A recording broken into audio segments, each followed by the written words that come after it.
everybody? This your boy Town Biz. I'm having a ball with Ryan Garcia and his fans and basically his handlers because to me, the last couple of days have been a disaster, a PR disaster for Ryan Garcia from basically his handlers, Golden Boy Promotions leaving him out to dry, basically not being alongside him for the post fight press conference to, all these conspiracy theories about he took a dive. Now you hearing there were spies in his camp for Tank. It is just getting to the point to where it's just getting laughable now. It is funny.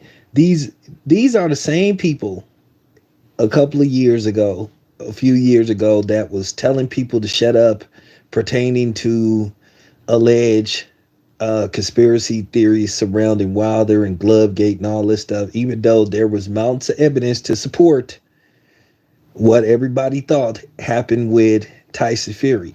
And it wasn't as if people were just picking on Tyson Fury. It was evidence to support what Wilder suspected and accused Tyson Fury of. But of course, you had people making video after video, trying to dismiss what Deontay Wilder was saying. You had people attacking groups and attacking anybody that was, inclined to believe what might have went on, even though there was mountains of evidence to support what Deontay Wilder was saying. But now that, because people are saying that Deontay Wilder was just being a sore loser, now all of a sudden Ryan Garcia got every excuse in the book why he lost from he wasn't ready to where he got hurt. There were spies, and you know what I'm saying. He couldn't make weight, and he got rehydrated. Dehydrated. I mean, it's just excuse after excuse the past couple of days. So now all of a sudden everybody want to pamper to Ryan Garcia. Whoa, with Ryan Garcia, he got the raw end of the deal. Well, you know what? Unfortunately, he signed the contract. And like I said, I don't like how Golden Boy is turning their back on him, saying, well, he wasn't ready and he shouldn't agree to all the stuff that Tank asked him to do. Well, he agreed to it. He signed a contract, and unfortunately, he lost. Because I promise you, if it was the other way around, you guys would be making all kind of videos, coming in the comment section saying, hey, well, that's what Tank agreed to, so he got to live with it. See, you never want to hear sob stories or excuses or reasons when the fighter happened to look like me. But all of a sudden, when it's a non-black fighter, then here come the excuses, woe with me, all this kind of stuff. And I promise you that's going to be the same thing that happens when Devin Haney beats Vasily Lomachenko. The excuses are going to come flying. Oh, Lomachenko was old. Oh, Devin Haney was way bigger than Lomachenko. But I promise you, if Lomachenko wins, then you guys going to come in droves, come out of nowhere. Oh, give Lomachenko his props. You're a hater. Oh, you just don't like Lomachenko because he's white. No, man, shut up. You guys are clowns. You guys are clowns. Talk about selective outrage. Listen, I have nothing personal against Ryan Garcia because to me, the way Golden Boy did Ryan Garcia, and this is just real talk, Ryan Garcia needs to get the hell away from Golden Boy. Oscar left him hanging. Bernard Hopkins left him hanging. They all left him hanging.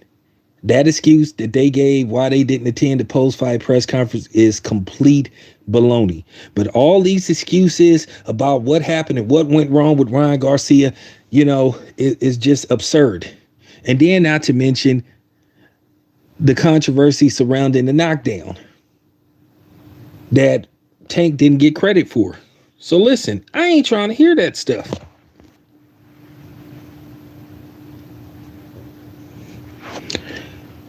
Well, I'll just put it to you this way. Ryan Garcia need to go somewhere else.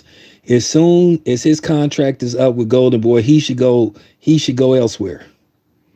I think Top Rank would take him. I think the PBC, the PBC would take him because the PBC highly favor their Hispanic fighters over the brothers. Yeah, I said it. They'll push them to the front because that's what the PBC do. They push the brothers to the they push the brothers to the back. And push all the Hispanics to the front. And get them 2-3 fights a year, get them high profile fights. While dudes like Jamal Charlo, ain't fought in a while. They don't want to make certain fights. But it's cool. Yeah, I said it. Yeah, I said it. I'm just keeping it a buck. The PBC would love to have Ryan Garcia.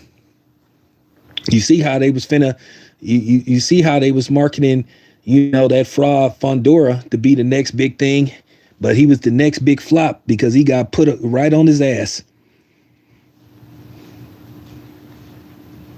I mean, Brian Mendoza knocked him into the shadow realm.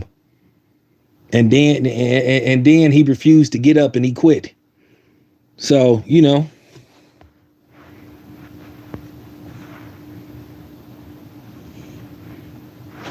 well, that's on him. That was on him. One thing about them, and I'm gonna just keep it a buck. Sometimes they act on pure emotion too much. Listen, we all get emotional at times because we're human beings, but sometimes they act on pure emotion. I ain't gonna, dive deep into that, but it is what it is, though. It is what it is. Even if we say we rooting for somebody from our own community, then people try to come on here and have the audacity that don't look like us to try to make us feel guilty about it. But they know not to try that with me because they gonna get, they gonna get checked. I mean, they gonna get the Nike treatment. They gonna get checked.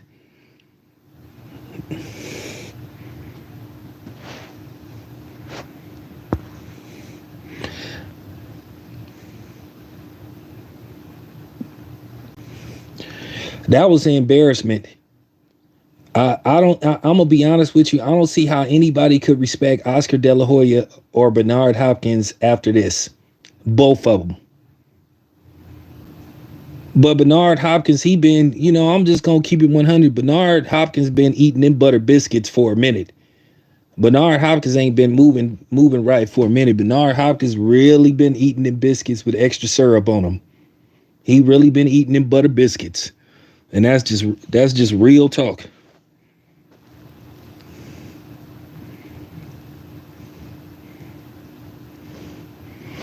Like I said, anybody that try to make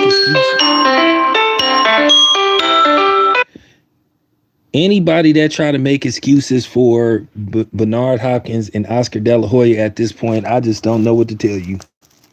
Oh, appreciate the donation. I just don't see how anybody can respect them.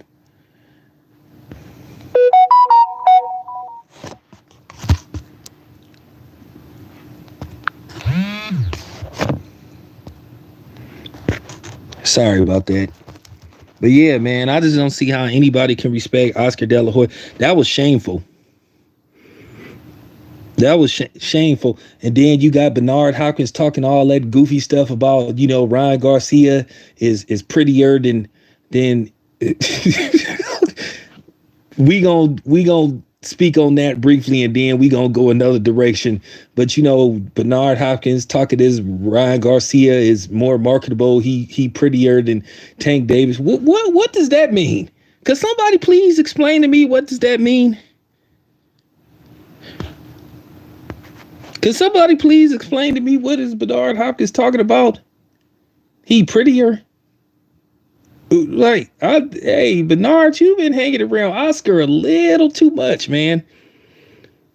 You ain't talking how you used to. Like, I mean, come on, man. Like, what are you talking about? You say, I mean, man, what, bro.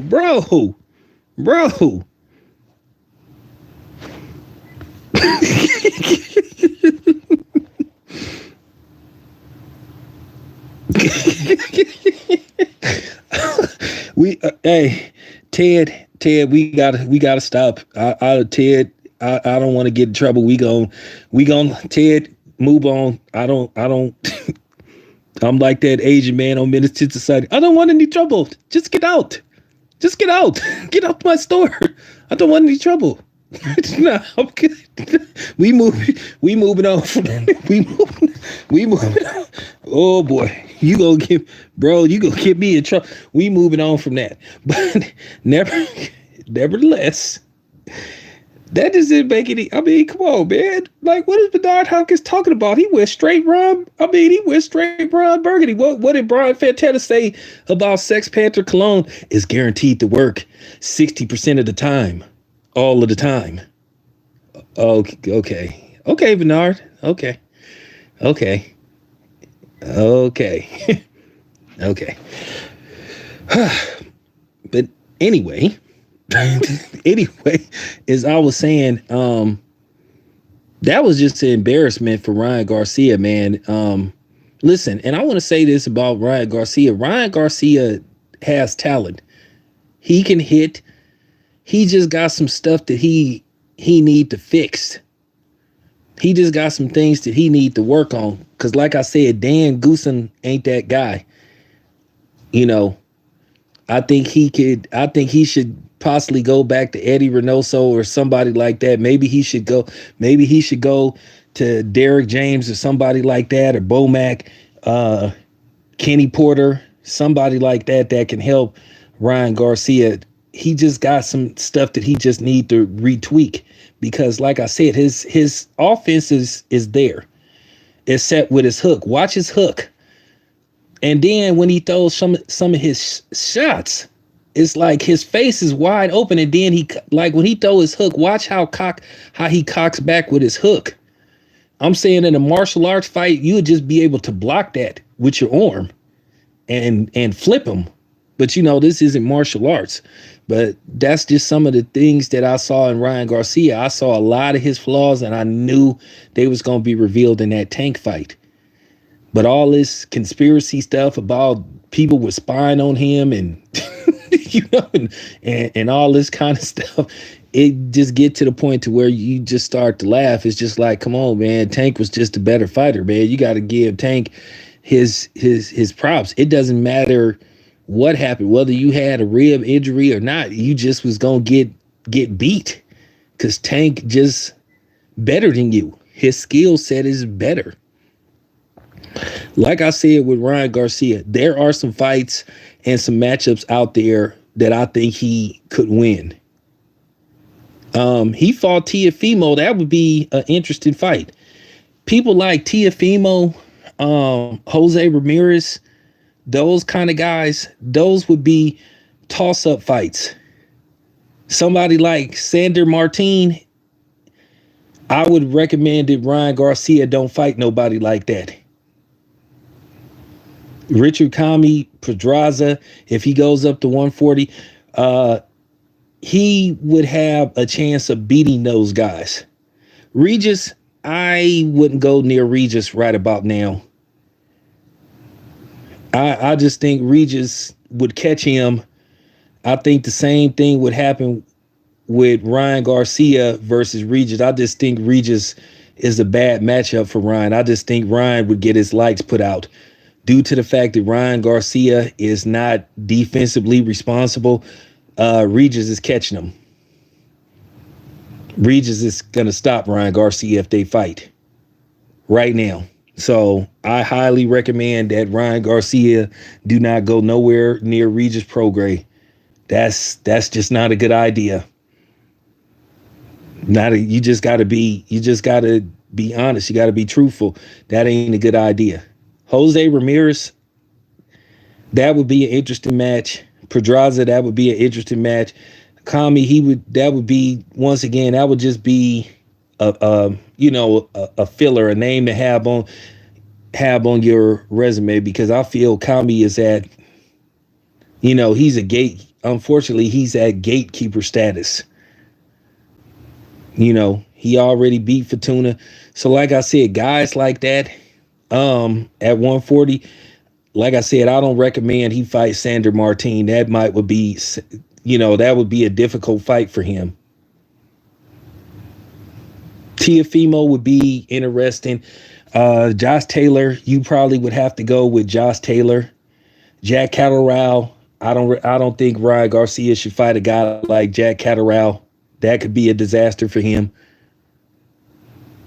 Those are, like I said, at 140, there's intriguing fights, there's good fights, but Ryan would be guaranteed to win all those fights. I just named some people he could fight who I think he could possibly beat. And then there's people that I don't think he could beat. Like I said, Sandor Martin, I don't think that's a good fight for him. Regis, not a good fight. Josh Taylor, that's just not a good fight. Jack Catterall, that's not a good fight. I don't recommend Ryan Garcia go near those type of guys. Not right now. Not till he work on his defense. Because I think Jack Catterall would knock him out. I think Regis would knock him out. I think Sandor Martin would just beat him down.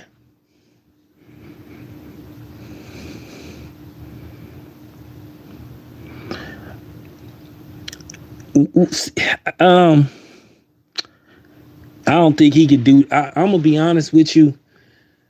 I think Shakur is special. I think Shakur is special. I think Shakur Stevenson is a difficult fight for anybody. I just see the skill set. I just think he's a difficult fight for anybody.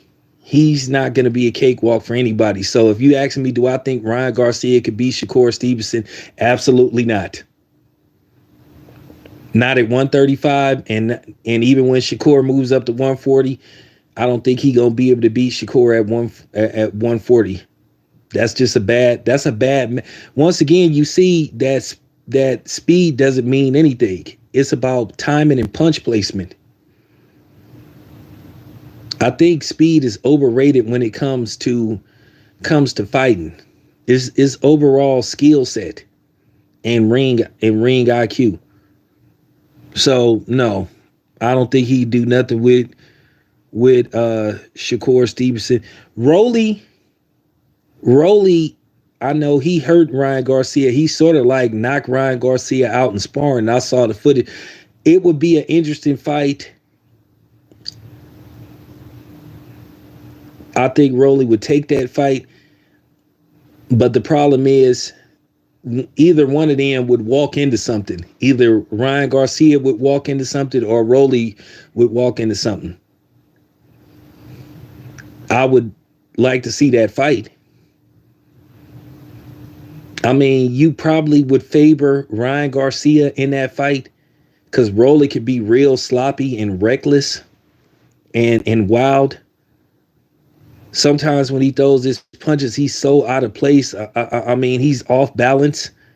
And the thing is, for real, it'll almost be like, a pitcher throwing throwing a slow ball and you got the bat and there you could just like boom. And that's the problem with Rolly. But if the fight happens, sign me up. Sign me up. But I'm just saying there's options for Ryan Garcia at 140, but he's not a guarantee in every fight. You seen what Luke Campbell did to him.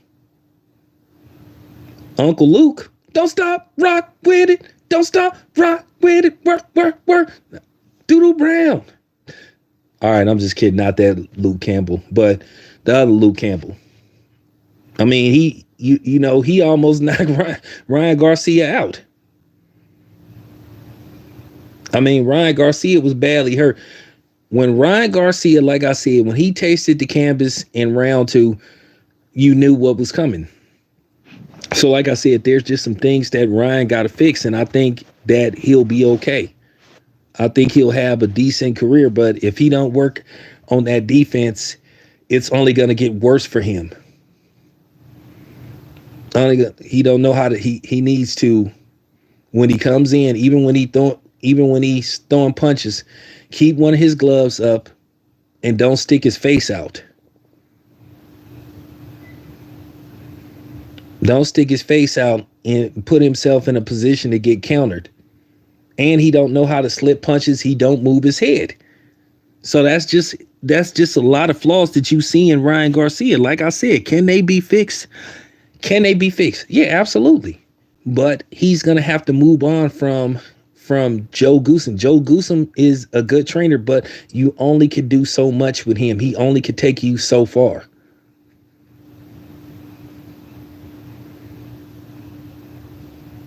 He only could take you so far. And I think after what happened to Ryan Garcia, because he really didn't have no good instructions for Ryan Garcia. He didn't. When it was funny, you look at that Tank. Tank is just calm, cool, and collect. Tank survived that bit of a scare like in the second round, but I always believed, okay, Tank is like, okay, I'm gonna slow him down, I'm gonna hold him, and then all Tank did was like, okay, I'm gonna get under him, and then I'm gonna hook him. Once that punch hit Ryan Garcia and Ryan Garcia went down, and you saw Ryan Garcia walk to his corner, you could see he was visibly shaking. Like some fighters, like, okay, he caught me, he caught me. Like Andre Ward, when he got dropped by Sergey Kovalov, he was like, okay, he caught me, he caught me, he caught me. What did Andre Ward do? He got up, kept fighting. Ryan Garcia, he was looking like, okay, now what? And that happens sometimes. He wasn't, you know, he just wasn't as good as Tank. Anybody knew from the start that Tank was miles above Ryan Garcia as far as competition, as far as skill set. You saw it with Tank. Ryan Garcia, you was questioning him about how he was looking at certain fights, and the Luke Campbell fight told you all you needed to know about him. So now all of a sudden it's just funny based off the fact that the wrong guy won as usual, and the wrong guy that won was the black guy. And I'm just gonna go there. So now that the wrong guy won, which is the black guy, so now all the excuses come to discredit Tank. All this stuff about spies and I mean, come on, man. Talked about that Ryan Garcia was hurt. This just sounds like the same stuff you heard with Manny Pacquiao, that you heard with Manny Pacquiao going into the Floyd Mayweather fight. Oh, I had a shoulder injury. They wouldn't allow me to take a shot. I got hurt. It's just the same old thing. It's the same old thing, and you just get tired of it. Oh, all of a sudden this was a good fight. This was a good test for Tank until Tank made Ryan Garcia quit. So now all of a sudden Tank ain't that good. So, and in about 3 weeks, you're going to get the same excuse with Devin Haney and Lomachenko. They're going to do everything in their power to discredit Devin Haney. They already casting a doubt. Oh, well, Devin Haney is supposed to win. Lomachenko is 35 years old, or whatever the case may be. Oh, he's had 400 amateur fights. So Devin Haney is supposed, so it's like, okay, it's starting already. Oh, Lomachenko's not a pale fighter anymore.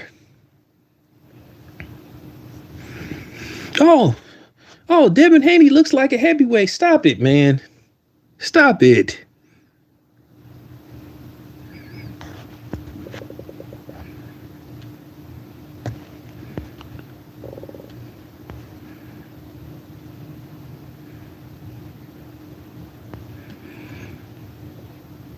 Yeah, so listen. I don't want to hear that. I'm not listening. I'm not listening to that. I'm not hearing none of this stuff about spies and spies and hidden cameras and Ryan, you got punked and all that. I ain't trying to hear none of that stuff. And that sounds stupid too. Oh, he has spies, moles. Like Ryan Garcia is some kind of secret agent. And like he a spy. I mean, you could say that about Praz with with the Fugees, because it's come to turn out that Praz is a snitch and possibly a spy for the Chinese government. But that's another video for another day. But Praz with the Fugees, no wonder they had a album called The Score. So, just so man. So, like I said before, I ain't trying to hear that stuff about he had spies. He just got beat.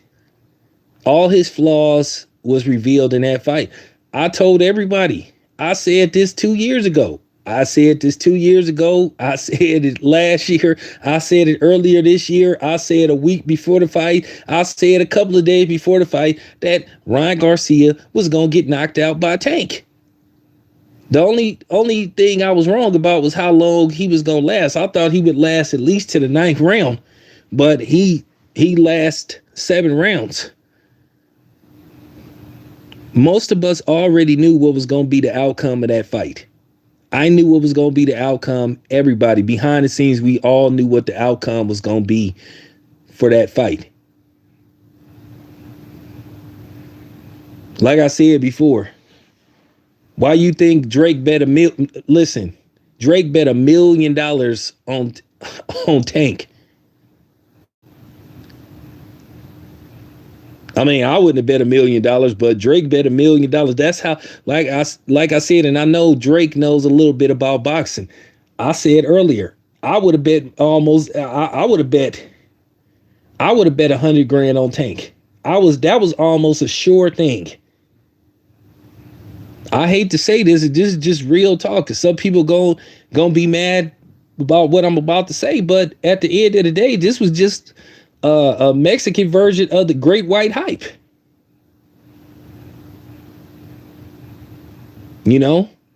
Except Tank beat the Great Mexican Hype.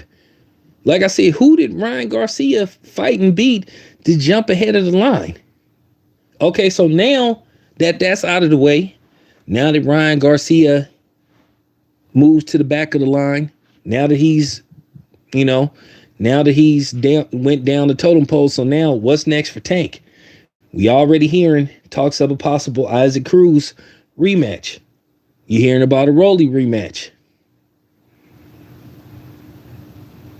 Okay.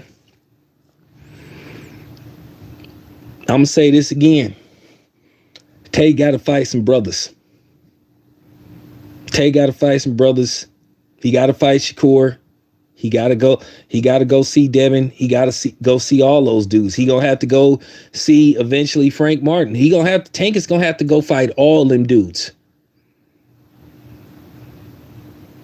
And if Tank go up to 140, he gonna have to go see Josh Taylor. He gonna have to see Tiafimo. He gonna have to see Regis. He gonna have to go see Jose Ramirez. He gonna have to go see all them dudes, man. At the end of the day, are you fighting for legacy? Are you fighting for money? It's cool. Why can't you fight for both? You can do both at the same time.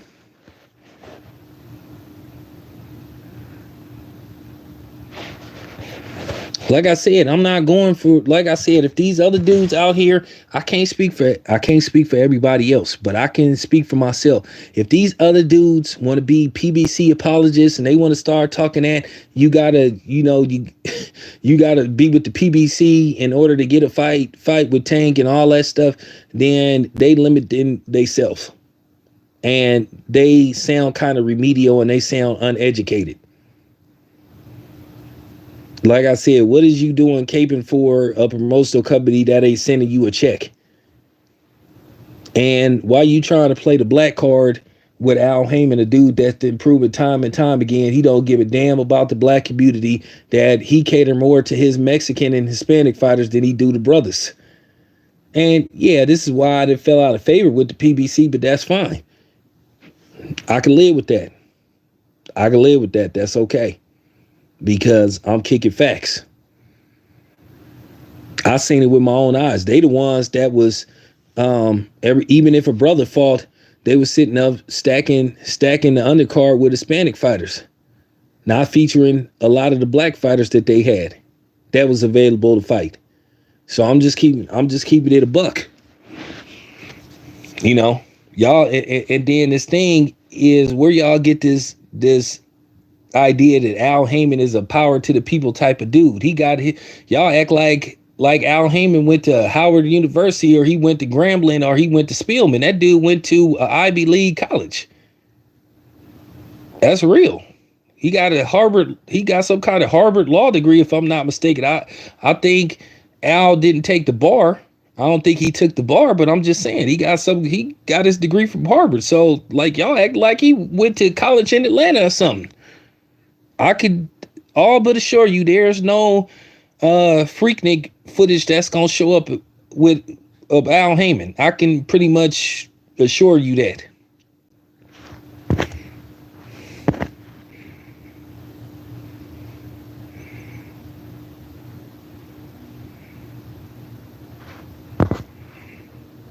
So I'm just saying, man. I'm I'm just saying. I'm just saying. I'm just keeping it a buck. Like I said, I can't wait to get back out there. That's all I got to say. I got like at least 3 fights coming up that I'm supposed to be covering.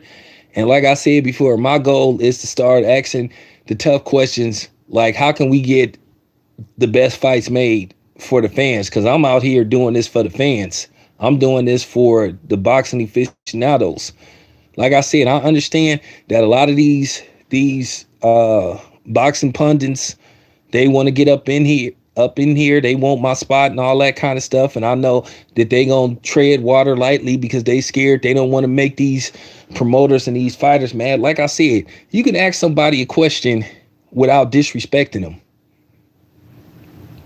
You can be firm. You can ask now, but it's some people now. If they try to like be condescending towards you, then sometimes you gotta you know you can't let them punk you. You know, and if they have an attitude towards you for asking them a legitimate question, then that's on them. That just shows you their mental makeup. So at the end of the day, I'm all about like seeing what's it gonna take to get these fights made. The same way this past Saturday you saw the Zone slash Showtime pay per view. You could see either a DAZN ESPN pay per view, or you could see a Showtime slash ESPN pay per view. It could be done. If not, start having more purse bids. If you can't come to a deal. Because like I said, we don't want to see and hear about more roadblocks. Like I said, those PBC dudes was the ones hollering about, oh, they fight for this network and they on the other side of the street, which made them look weak, made them look like they was making excuses for us not to get the big fights, and that's on them. So, I mean, for you sack huggers, that's on y'all. But I'm not here to do that.